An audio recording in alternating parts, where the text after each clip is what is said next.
And I wanted to come here for a few moments to speak about the ongoing crisis in Venezuela. It's something that doesn't capture a lot of attention in the headlines because we have situations going on in the Middle East, as we've seen with the horrifying reality of what ISIS is doing just this week, kidnapping more Christians. I think, by the way, as we look at that situation in the Middle East, we should remind ourselves that there is a sectarian component to this that extends beyond simply ISIS's desire to convert the entire region into their version of radical Sunni Islam. But it also includes driving out all the Christians from the Middle East, and that's why they're specifically being targeted for brutalization. And we've seen that again this week, and our heart breaks. And it should move us to move even faster in our efforts to destroy them, and we can do this. I also know the world's attention is being paid to Ukraine, where a delicate ceasefire is being violated by Russians, both Russian regular troops, by the way, who on occasion make incursions into Ukraine and fight side by side with rebel forces against the central government in Kiev, but also the weaponry that they continue to arm them with, and the heavy shelling that have at times come across the border from Russia into Ukraine. These are significant issues that we're being confronted with, and I understand why our attention is being paid to those things. But there's something happening here in our own hemisphere that's not getting enough attention. And I hope to use a few moments on the floor of the Senate to call attention to it, and that is the horrifying human rights catastrophe that is Venezuela. Venezuela is a rich country, rich in oil and rich in people. Its people are well-educated, hardworking, talented. It's the cradle of democracy in Latin America and in the Western Hemisphere. But over the last 3 years especially, it has spiraled downwards and out of control. A once rich and prosperous nation has basic shortages of everyday goods, from toilet paper to soap, long lines that people have to wait. There's no U.S. embargo on Venezuela. There's no economic sanctions on Venezuela that they can blame on us or anyone else. It's due simply and entirely to the mismanagement and incompetence of Nicolás Maduro, the clown that runs that country, and the thugs that surround him in his gangster-style government. Venezuela is ostensibly, they portray themselves to be a democracy, but in reality they're not. The court system is completely controlled by the government of Maduro. The elections are constantly manipulated by the government of Maduro. There is no freedom of the press. For example, the government gets unlimited hours on television to talk about whatever they want. The opposition gets virtually none.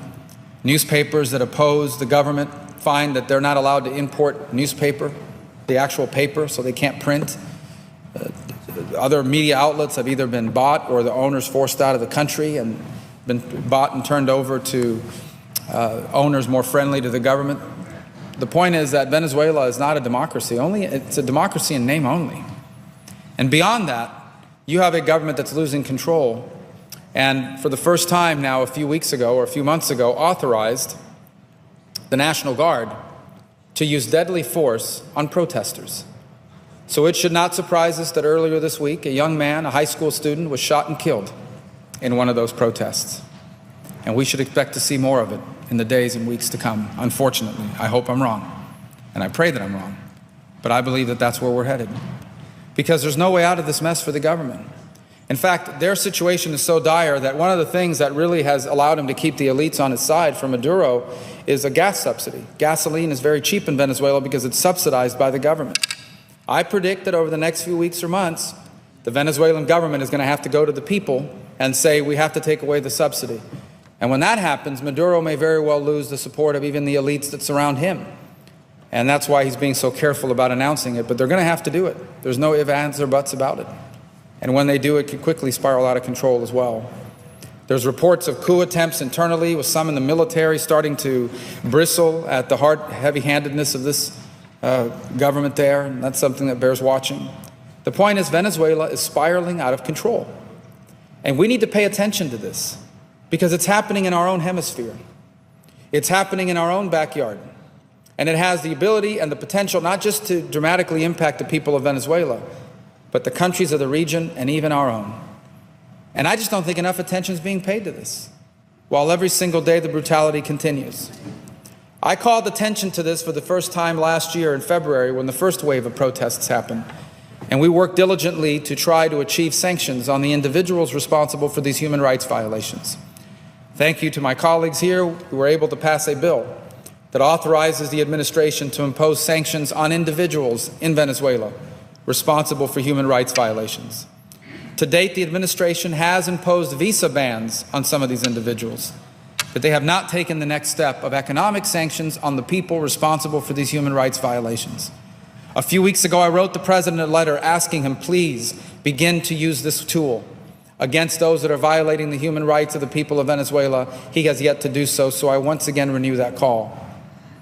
Please impose these sanctions on these human rights violators in Venezuela. I hope I can use these moments to describe to people what I'm hearing from people inside Venezuela and the expat community in Florida. They feel like no one's paying attention. They feel like they've been abandoned. They feel like they're alone. Every single day the news leads off with all these things happening around the world, and they're worried about those things too.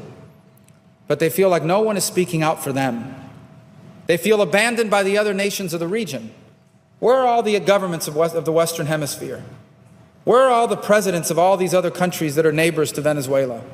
Where is the Organization of American States? What's the point of even having that organization if it can't serve as an institution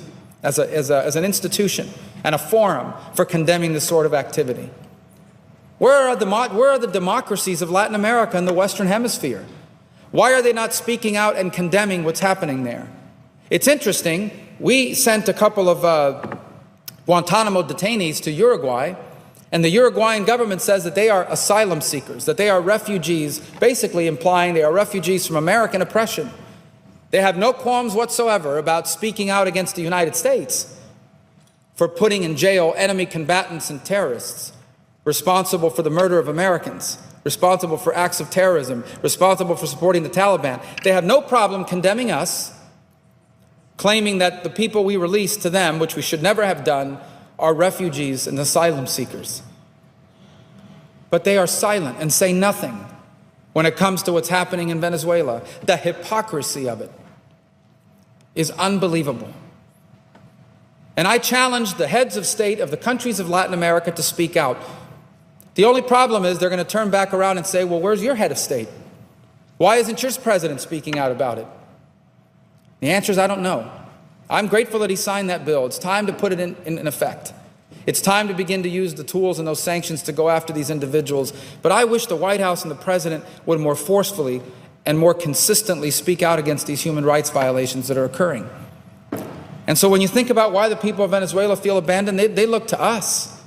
They see America as the beacon of hope. We are supposed to be the premier defender of human rights and freedom and democracy on the planet. And instead, from the White House and the President, there is silence. There is silence. We cannot lose that aspect of our foreign policy. I understand that reality has a significant role to play in foreign policy, the balancing of different considerations. But morality and human rights must always be a key cornerstone of where we stand on issues of global affairs. If we lose that, we lose the moral authority of this nation. We use our standing as a beacon of hope and freedom to people all over the world. I know that sometimes we read these newspaper articles and these leaders that criticize us, but I hope you understand that even people who talk bad about America, even in places where there might be some resentment about America, at its core, people admire America. They admire us because they know someone from there who came here and was able to achieve things they never could have done in their own homeland. They admire us because every time there's an earthquake, Americans are the first ones there. Every time there's a flood, Americans are the first ones to respond. Every time there's hunger or suffering, it's American charities and the American government first on the scene.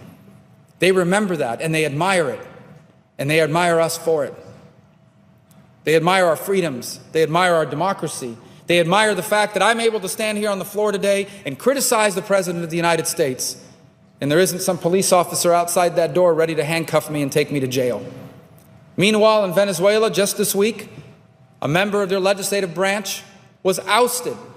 And you know why they kicked him out? So that he could lose his legislative immunity and they could arrest him. 2 weeks ago, armed agents stormed the office of a mayor, fired shots in the air to disperse crowds, and arrested by force a member of the opposition party, a mayor. This is happening in our own hemisphere, and this is happening in the 21st century. It was just 2 decades ago that the Western Hemisphere was full of dictators, right-wing and left-wing, strongmen who controlled and oppressed their people. And we paid a terrible price for that in this hemisphere and even in this country. And then there was this opening of democratic progress in the region. And now it's starting to erode, and we're standing by and saying nothing about it. It's like it doesn't even exist. You see it eroding in Nicaragua, where the Sandinistas are back in charge. They won an election, and then they used that power to erode democracy.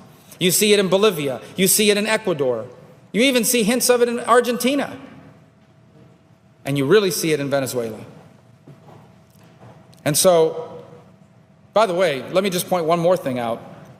Today, even as I speak to you, Cuban agents are here negotiating. I say Cuban agents, they dress as diplomats and act like diplomats, but they are spies.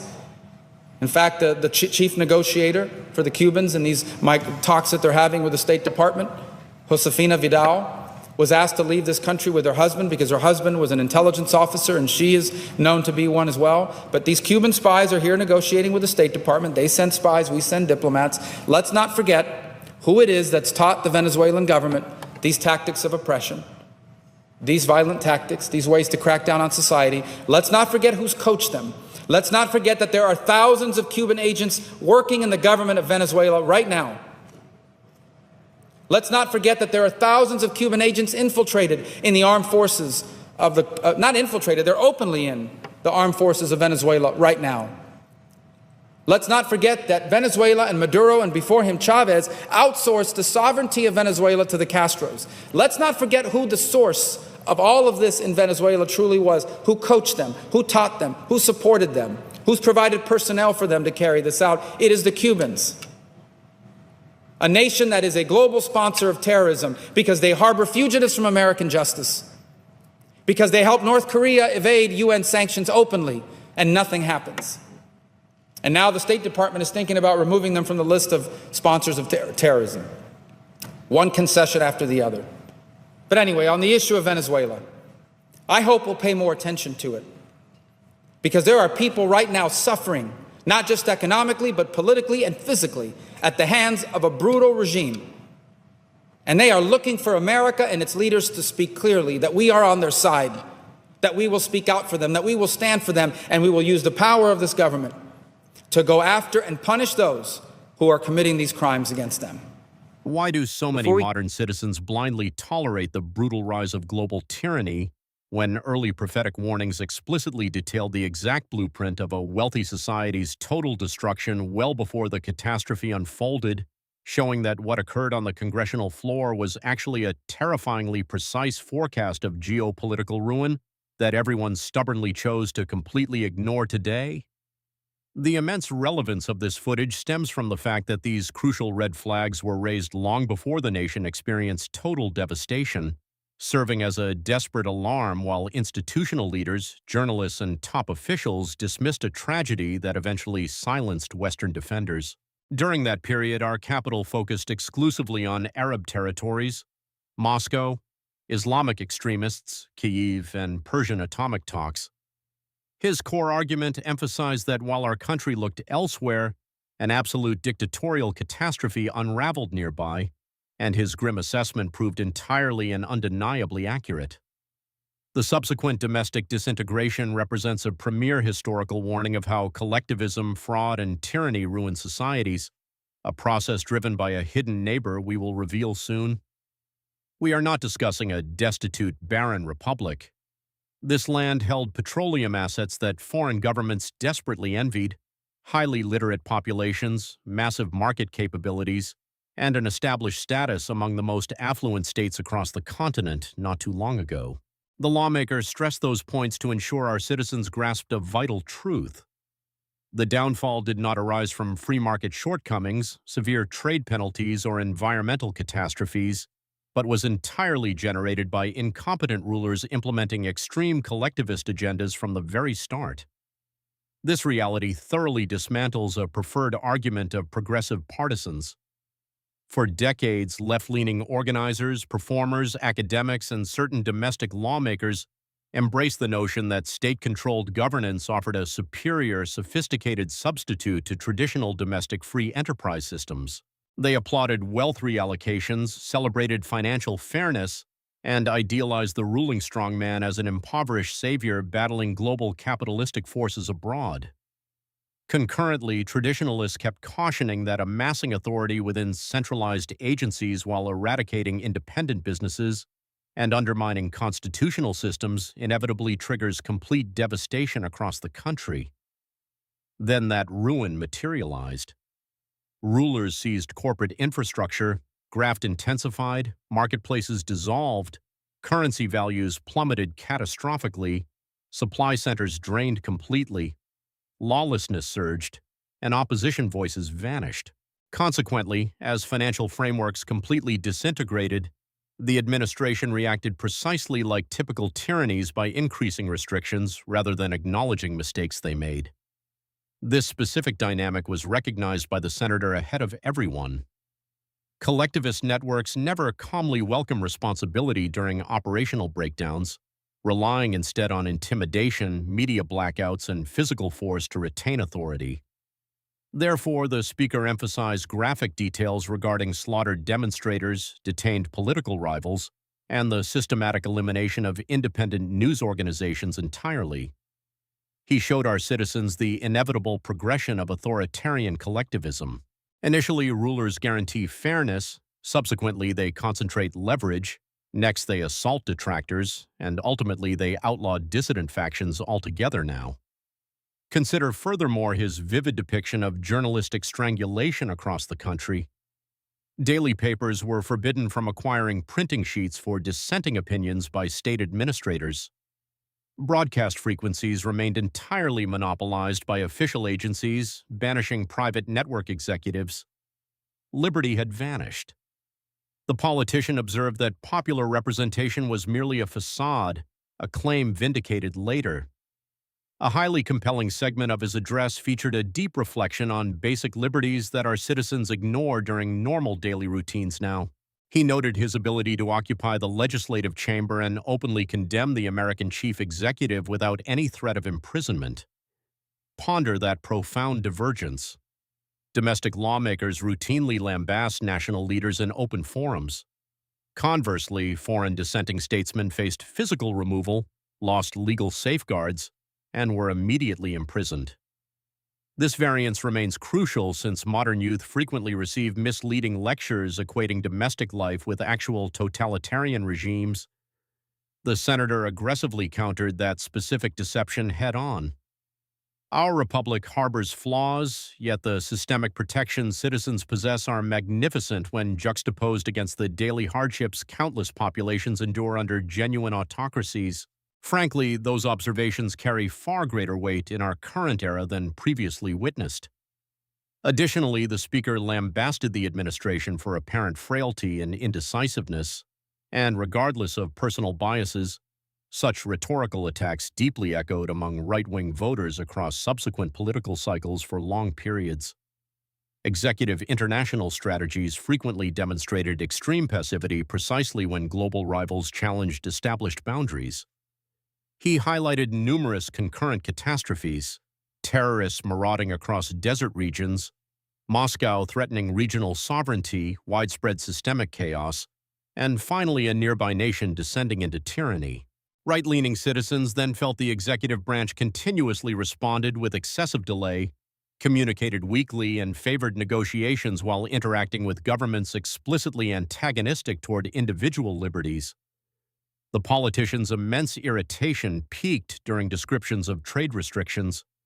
Federal lawmakers previously enacted measures permitting penalties targeting foreign bureaucrats executing humanitarian violations, yet the senator claimed the president avoided forcefully employing those options completely.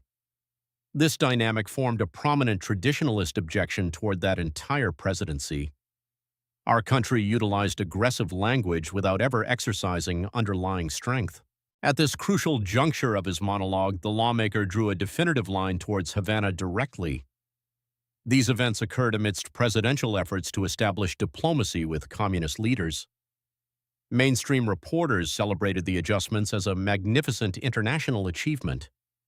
The senator maintained opposing views.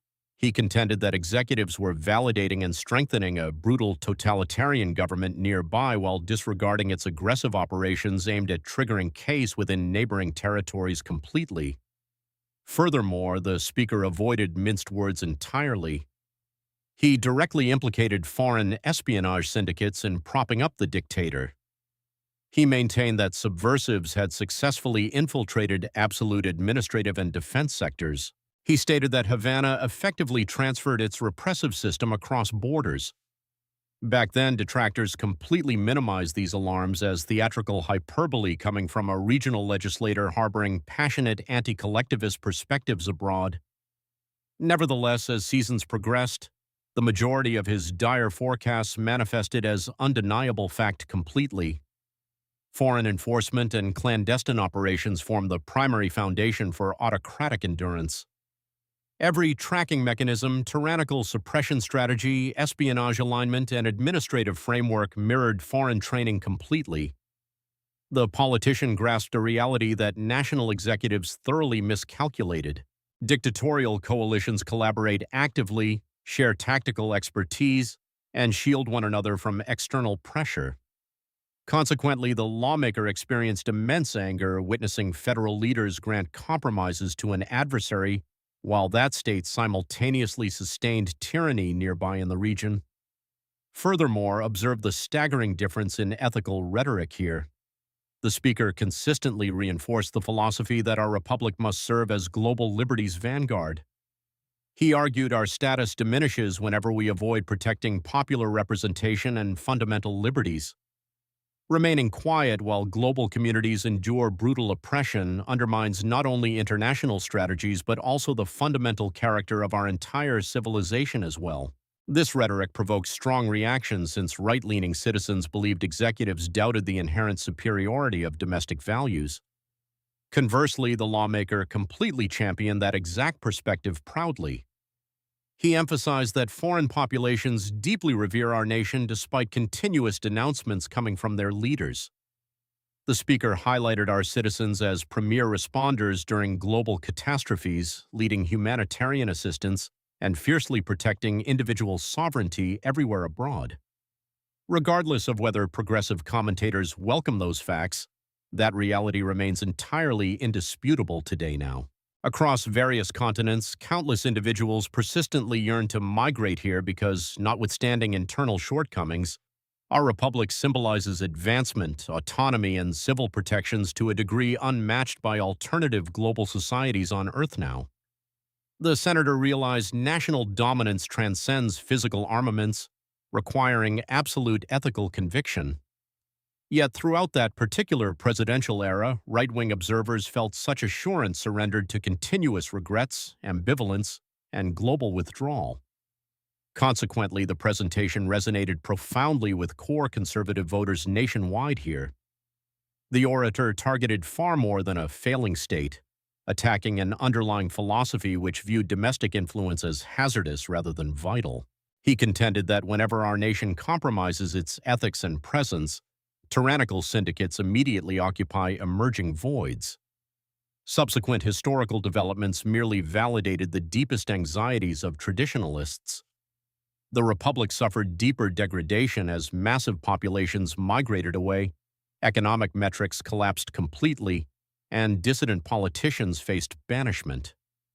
Rulers centralized authority, lawless syndicates grew, and displacements disrupted surrounding regions. Ultimately, numerous progressive commentators who previously celebrated these collectivist methods completely ceased discussing the matter entirely now. Irony manifests quite clearly. Traditionalists faced relentless ridicule for forecasting collectivist perils, yet a highly prosperous Southern powerhouse suddenly crumbled due to economic incompetence and tyrannical rule everywhere now. Immediately, its previous vocal advocates vanished from public discourse. The senator raised an additional vital observation frequently disregarded by commentators. He cautioned that regional chaos nearby generates immediate consequences for our republic. This was concrete. Uncontrolled border crossings, cartel syndicates, narcotics distribution, localized lawlessness, and market ruin inevitably expand across continental boundaries everywhere. The politician realized our nation must never disregard nearby turmoil simply because journalistic networks fixate exclusively on different international headlines. Frankly, this address demonstrated precisely why the lawmaker evolved into a primary diplomatic authority for the conservative coalition nationwide. Whether one supports his stance, he articulates with lucid focus and deep belief topics others evade. He characterized the continental disaster avoiding dry administrative arguments, presenting instead an ethical conflict opposing liberty against absolute state domination entirely. Therefore, this record maintains significant power today since, removing partisan noise, the speaker delivered a fundamental thesis that vast majorities of domestic citizens naturally support within their hearts right now. Our country must unswervingly support individual autonomy, constitutional representation, and humanitarian protections, particularly when tyrannical rulers ruthlessly victimize defenseless populations everywhere. Reviewing history retrospectively, the genuine catastrophe centers on how society failed to heed those initial indicators. Since by the moment global leaders eventually recognized the immense level of destruction, countless individual existences suffered total devastation already. If this deep dive was helpful, feel free to show your support by engaging with us. Was the lawmaker entirely accurate regarding economic collapse and the executive branch's passive strategy?